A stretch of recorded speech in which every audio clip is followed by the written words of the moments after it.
uma palavrinha sobre uma polêmica que nós travamos aqui com o companheiro Nildo Ourix. Nós escrevemos uma matéria explicando que... Porque o Nildo... Deixa eu colocar a história toda. O Nildo Ourix falou que o PCO não é radical, porque o PCO seria lulista, né? Então, nós falamos, primeiro, qual é a definição dele de radical exatamente? E por que a gente seria lulista? E explicamos a nossa posição em relação ao governo Lula. Aí ele respondeu... Sinto muito, não posso ajudar com isso. Opa. Ele fala, não sou do PSOL, que a gente fala que ele era do PSOL. Bom, ele saiu do PSOL em maio de 2023, né? Tudo bem, é um erro de informação nosso, mas não muda muita coisa. PSOL, daria para a gente contar muita história do PSOL até 2023, né? Ele saiu do PSOL porque o PSOL decidiu apoiar o Lula, só isso. Ele tem um negócio contra o Lula. Ele fala o seguinte: a defesa de ruptura com o governo entreguista e de centro-direita, entre aspas, de Lula, não implica jamais em fora Lula, a despeito de discordar radicalmente de que a consequência de semelhante bandeira seria a volta da direita. Portanto, ruptura não é sinônimo de fora Lula. Bom, nós não falamos que ruptura é sinônimo de fora Lula, nós simplesmente explicamos quais eram as possibilidades, né, dessa política de oposição ao Lula. Uma possibilidade seria o fora Lula. Outra possibilidade é o que nós fazemos, que é ter uma atitude crítica do governo, sem, no entanto, entrar na política do fora Lula. Eu não sei que tipo de ruptura que ele propõe, né? Não sei também, não sei não. No nosso caso, não é o problema da ruptura, porque nós não temos uma aliança formal, nada com o governo Lula. O nosso apoio ao governo Lula sempre foi um apoio crítico. Nós não entramos na frente, que elegeu o Lula, não apoiamos o programa dele, nós não concordamos nunca com o programa do Lula, nós apoiamos o Lula com o nosso próprio programa, basta ver a nossa propaganda eleitoral. Para nós, o Lula era uma opção correta numa situação específica. Então, eu não sei, ruptura com o governo Lula seria o que exatamente? Isso que ele não fica claro em momento nenhum, né? Ele simplesmente fala que não seria sinônimo do fora Lula, mas seria o que exatamente? Né? Daí ele fala que ele discorda radicalmente de que a consequência do fora Lula seria a volta da direita. Não, tudo bem. Não foi exatamente isso que nós falamos. O que nós falamos é, se você propõe o fora Lula, a alternativa, se você conseguir derrubar o Lula, é a direita. Veja que nós estamos analisando que o governo está sendo assediado pela burguesia. O fora Lula seria se somar a essa campanha. A gente estaria simplesmente trabalhando para acelerar a volta da direita. Se nós vamos conseguir ou não, é outra história, né? Mas a política, inevitavelmente, bem sucedida, levaria a isso. Eu nem vejo como é que poderia ser diferente, né? Uma pessoa que vai... Ele está dizendo que ele não é a favor do fora Lula, mas analisando o problema, uma pessoa que adotasse uma política de fora Lula, seja formal ou informalmente, teria que lidar com a consequência da volta da direita. Poderia ser, em alguma situação excepcional, poderia ser. Mas uma coisa que é errada é você levantar palavras de ordem sem considerar quais são as consequências dessa palavra de ordem. quando a Dilma estava para ser derrubada, o pessoal falava, a Dilma fez ajuste fiscal, a Dilma levantava todos os podres da Dilma. Nós falamos, o fora Dilma vai levar uma coisa pior do que isso. É óbvio. Se você acha que esse pior é necessário, teria que explicar por quê. Mas seria pior, mas aí não sei o que lá. Né?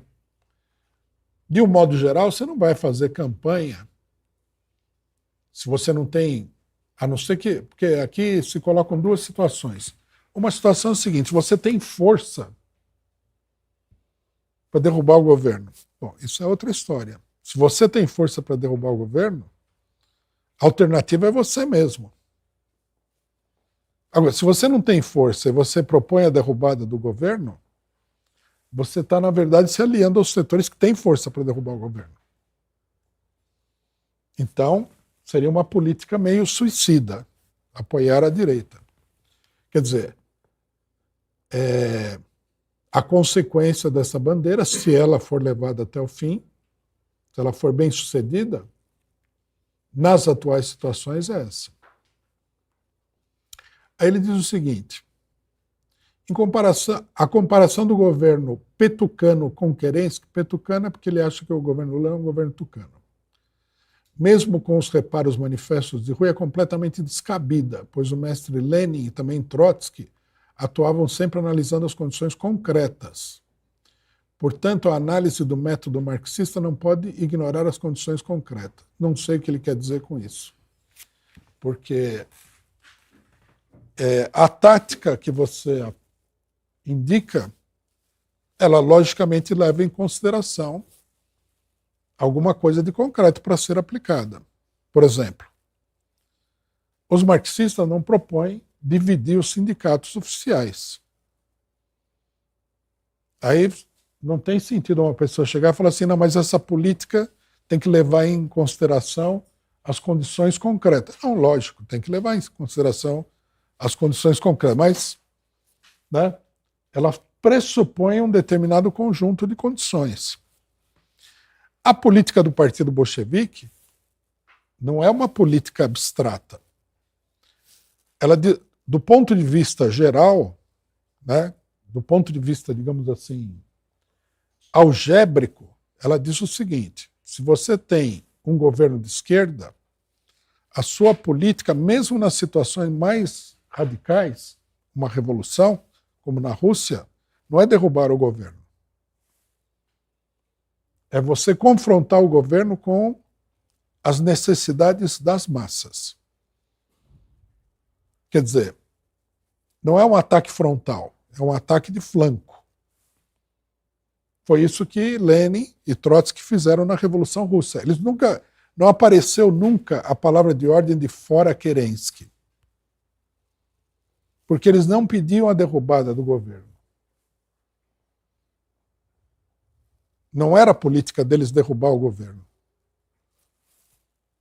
Eles faziam um ataque de flanco. Eles exigiam do governo que parasse com a guerra, que fizesse a reforma agrária e tomasse outras medidas políticas e econômicas. E Lenin, inclusive, falou, se vocês fizerem isso, se o governo Kerensky fizer isso, nós vamos apoiar o governo.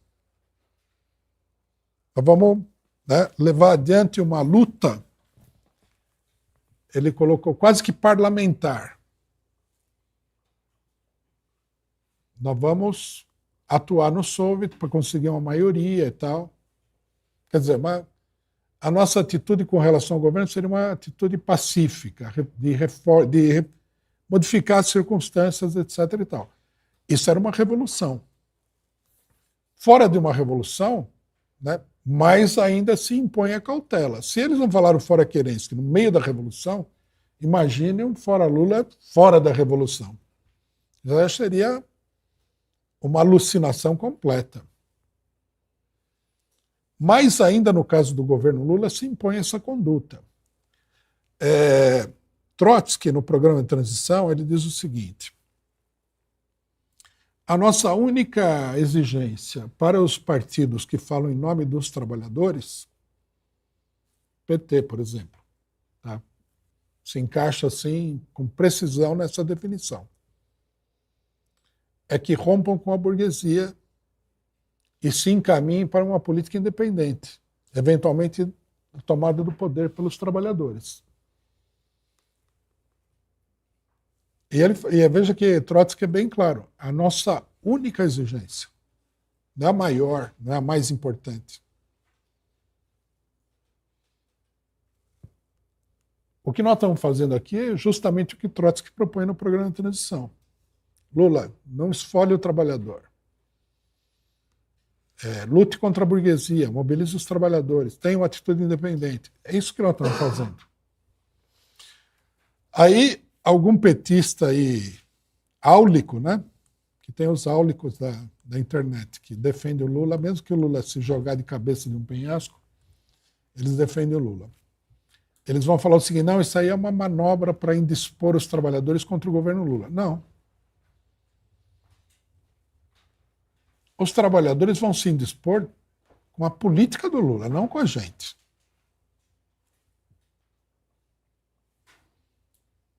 Então, é a política correta.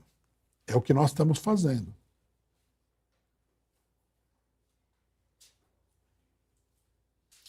Aí ele fala que o Lula e o governo Lula é um obstáculo para a transição da consciência ingênua para a consciência crítica. Não.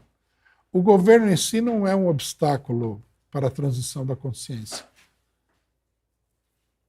O problema está nos outros. Por exemplo, a bola, nesse caso, não está com o Lula. Está com o Nildo Ourix, com o PCO. A consciência, quem tem que despertar essa consciência não é o Lula. Somos nós, os partidos que se dizem revolucionários. Eles que devem despertar essa consciência. E aqui, o problema aqui todo é o seguinte, como?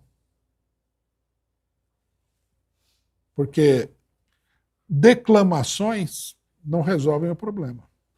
Aí você viraria aí aquela figura, né? Você vai lá na Praça do Patriarca, no centro da cidade, volta e meia tem um cidadão segurando uma Bíblia em cima de um caixote e falando para ninguém. Já vi esse tipo aí várias vezes. Então, ele não vai convencer ninguém, você entendeu? Não adianta declamar a política. Ah, o governo Lula é petucano, é isso, é aquilo, é aquele outro, aquele outro. Porque isso daí é uma conversa. Tudo bem, você deve ter uma caracterização do governo. Mas o problema é o que você vai fazer. E não aquilo que você diz. Como despertar a consciência? A única maneira de despertar a consciência dos trabalhadores é fazer com que os trabalhadores entrem em movimento contra a burguesia. Não existe fórmula mágica. O governo Lula não pode pegar uma varinha de condão e despertar a consciência dos trabalhadores. Ele poderia contribuir? Poderia contribuir. Mas ele é um governo reformista, não é um governo revolucionário. Nós não podemos esperar que ele faça isso. Seria absurdo. Então, o que nós temos que fazer é colocar os trabalhadores na direção certa, mobilizar os trabalhadores no sentido correto. Por exemplo, nós estamos lançando uma campanha que é pelo não pagamento da dívida pública. E a campanha é dirigida não contra o governo Lula, contra os bancos. Bom, o governo Lula ele tem que dizer o que ele acha dessa reivindicação. É um problema dele. Tá certo? Isso é que vai elevar a consciência dos trabalhadores. Aí ele fala o seguinte, as massas identificam a esquerda com o lulismo e seu governo entreguista e antipopular. Tudo bem, se não fosse o Lula, seria outro partido e outro governo. Porque as massas sempre vão se apoiar em algum partido que tem aparência esquerdista. Não, na Inglaterra, as massas, em geral, identificam o Partido Trabalhista, que é um partido altamente criminoso e pró-imperialista com a esquerda. Não é um problema do PT. É assim. Né? Cabe à esquerda revolucionária ter uma ação que permita as massas evoluir.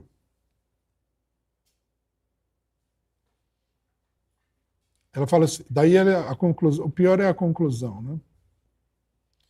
Portanto, apoiar causas populares e decisivas. A auditoria da dívida pública, por exemplo, não move moinho.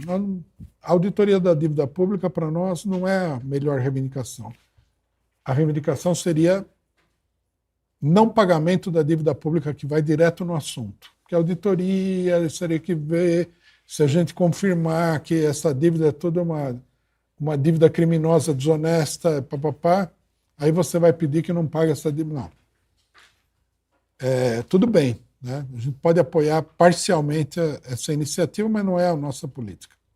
Ele fala, apoiar causas populares e decisivas não movem moinho, senão atacam de frente o atual governo responsável por esse e outros graves crimes contra o povo. Quer dizer, no final das contas, ele propõe um ataque frontal ao governo. A gente teria... O que eu entendo do que ele propõe aqui é o seguinte, a gente teria que denunciar o governo Lula e falar que ele é responsável por essa porcaria toda. Primeiro, não é verdade. O governo Lula, mesmo que ele tivesse toda essa culpa no cartório, ele seria um instrumento secundário. O grande responsável não é nem a burguesia brasileira, é o imperialismo. Nós temos que fazer os trabalhadores entenderem isso. O inimigo é o imperialismo.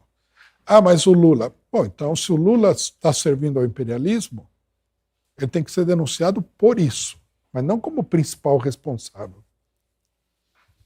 O que é meio absurdo e nenhuma pessoa inteligente vai levar a sério esse tipo de acusação contra o Lula. Segundo,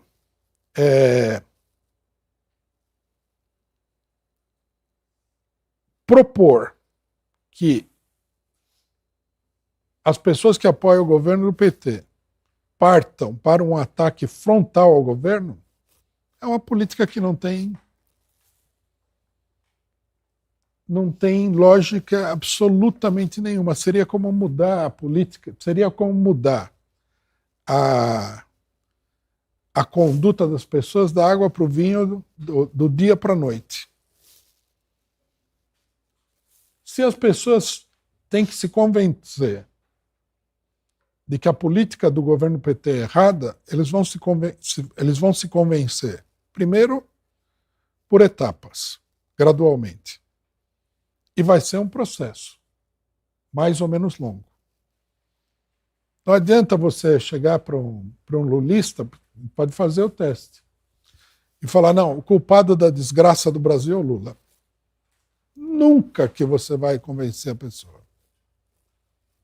Ele vai achar que você ou é um doido, ou pior, que você é do PSOL e quer derrubar o governo Lula. É uma política que não faz sentido nenhum. Não leva em consideração, né, a maneira pela qual as massas evoluem. O ataque frontal, ele deixou claro, né? Atacar de frente, ataque frontal ao governo Lula é uma política para qualquer organização de esquerda minoritária suicida. O PSTU tentou essa política de ataque frontal não contra o governo Lula, contra Dilma. Eles armaram uma bomba para explodir a Dilma, a bomba explodiu dentro da casa deles, voou o telhado, as paredes, tudo, eles estão lá. Agora eles estão lá num monte de ruínas, aí o partido se dividiu em 20 grupos diferentes. É uma política suicida.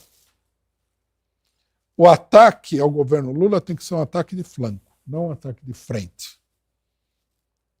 Ou seja, ataque de flanco aqui no caso significa que, na verdade, é um ataque indireto.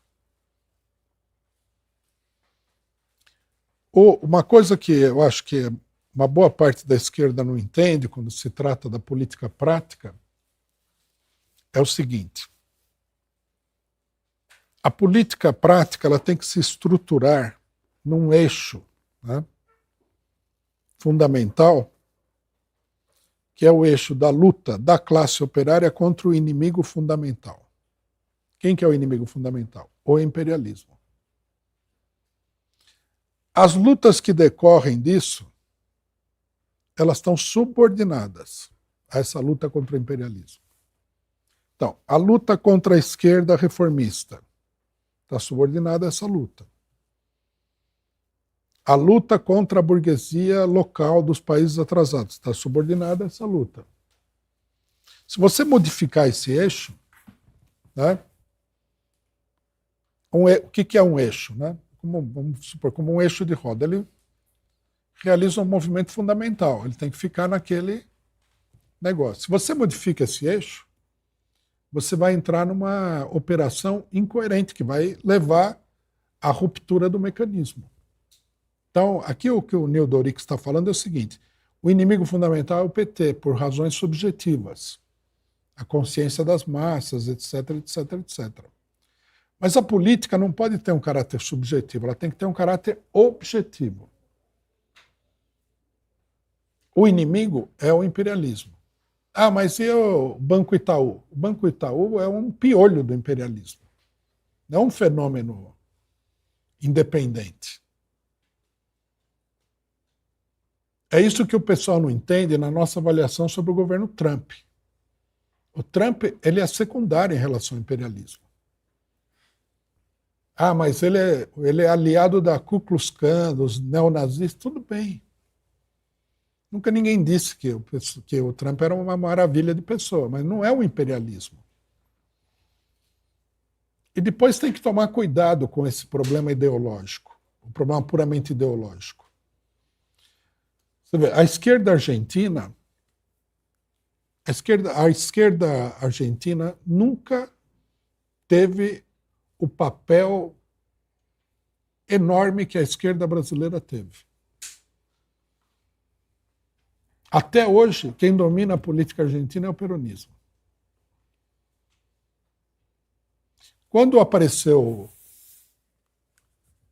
o peronismo, a esquerda cometeu um erro fatal, tão ruim, que condenou essa esquerda durante... O peronismo vai aparecer lá por 1945. 80 anos e eles não conseguiram superar essa situação. O que aconteceu? Em 1943, uns militares, entre eles o próprio Perón, deram um golpe militar. Então, o governo era um governo meio Frankenstein, vamos dizer assim. A aparência do governo. Era um governo social, estabeleceu legislação trabalhista, uma série de coisas, mas a ideologia do pessoal era de extrema direita. Perón era um admirador do Hitler, do Mussolini, do Franco. Então, o que acontece? Terminou a Guerra Mundial, em 1945, a burguesia falou, agora chega, vamos derrubar esses caras. E eles dão um golpe de Estado e derrubam o governo. Aí, no meio do golpe de Estado, acontece uma coisa imprevista. Os trabalhadores, os operários argentinos, saem da cidade satélite de Buenos Aires, se dirigem ao centro de Buenos Aires, saindo de todos os lugares. Eu li um livro onde o cara ele descreve o que aconteceu. Falou que os operários eles passavam pelas pontes e tal, para chegar em Buenos Aires, vindo de tudo quanto era lugar. Falou que a classe média se trancava nos seus apartamentos. Quem conhece Buenos Aires deve ter bem a imagem de como é isso. Se trancava naqueles apartamentos ali nos bairros de classe média, porque Buenos Aires só tem, na verdade, quase bairro de classe média, a capital. E os operários foram confluindo para a Praça de Maio, que é uma praça muito grande, tem lá. Tomaram conta da praça até a Avenida de Maio. Coisa de uns 50, 70 mil operários, uma coisa muito grande, e declararam que eles não iam sair de lá enquanto o Perón não voltasse ao governo. Aí os golpistas ficaram numa situação complicada, porque como enfrentar aqueles 70 mil operários? Impossível. Aí trouxeram o Perón, ele estava preso, né? Ele tinha sido preso. Trouxeram o Perón, colocaram ele no balcão da Casa Rosada, e ele mesmo anunciou que tinha sido feito um acordo e ia haver eleições no mês tal. Então, Perón monta um partido improvisado na época, não sei que nome que ele deu, depois ia ser o Partido Justicialista. Começa a campanha eleitoral com um apoio gigantesco da classe operária argentina, enquanto que a burguesia e a classe média se colocavam do outro lado, com o Partido Radical. Um momento culminante dessa campanha eleitoral foi o seguinte: o embaixador norte-americano, tentando interferir na eleição, ele publica um livro que ele dá o nome de Livro Branco dos Crimes do Peronismo, atacando o Perón como nazista, etc. e tal. O nome dele era Braden, uma figura importante da política golpista norte-americana na América Latina. Aí, num comício fundamental da campanha, o Perón tira esse livro e fala: nessa eleição aqui, a opção é Braden, o embaixador norte-americano, ou Perón. E a esquerda, porque o Perón era direitista, nazista, sei lá que coisa, apoia o candidato apoiado pelo imperialismo norte-americano. O Perón vai ganhar as eleições, vai dominar todos os sindicatos, e a esquerda vai virar um fenômeno marginal. Então, precisa tomar muito cuidado com esse tipo de política. Não caberia ali nenhum tipo de ataque frontal ao peronismo. Muito menos por motivos ideológicos.